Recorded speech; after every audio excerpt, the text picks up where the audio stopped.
Mais j'étais sur des chiffres tout à l'heure. Oui, absolument. Qui étaient importants. Oui. Donc, je reprends mon chiffre.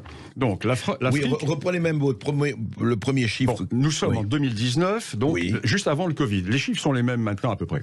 Oui. 759 milliards d'euros du commerce extérieur français d'exportation. Importation, même chose. Oui. L'Afrique représente là-dessus 26 milliards d'euros. Donc, 3,4... Toute l'Afrique. Toute l'Afrique. Et sur ces 26 milliards, 50% par seul Maroc, Algérie, Égypte. Ce qui fait que la totalité de l'Afrique au sud du Sahara, à peu près les 50 pays, vont représenter la moitié de ces 26 milliards.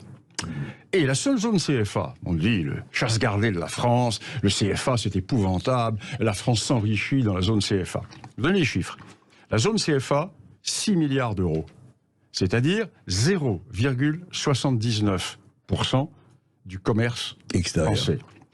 Et même chose, importation, exportation, les chiffres à 2 milliards près sont les mêmes. D'accord. Et le plus intéressant, c'est que 90% du commerce de la zone CFA est fait par des pays autres que la France. La France ne détient que 11% de part du commerce dans la zone CFA. La Chine en a 28%. Comment ça se fait? 28%. Tout simplement parce que ce n'est pas une chasse gardée. Parce que c'est une zone ouverte.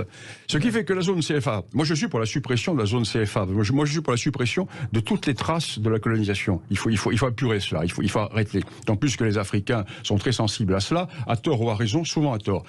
La zone CFA, qui pour eux est une garantie. Ça leur permet d'avoir de la réserve de change et des garanties de la Banque de France quand ils font des achats. Mais ils n'en veulent pas. Très bien. Mais nous, ça nous coûte. Donc nous avons tout à fait intérêt à nous ça nous coûte quoi?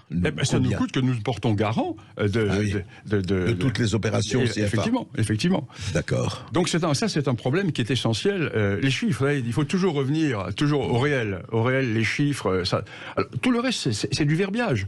Quand on vous parle d'exploitation coloniale, de repentance, etc., c'est du verbiage.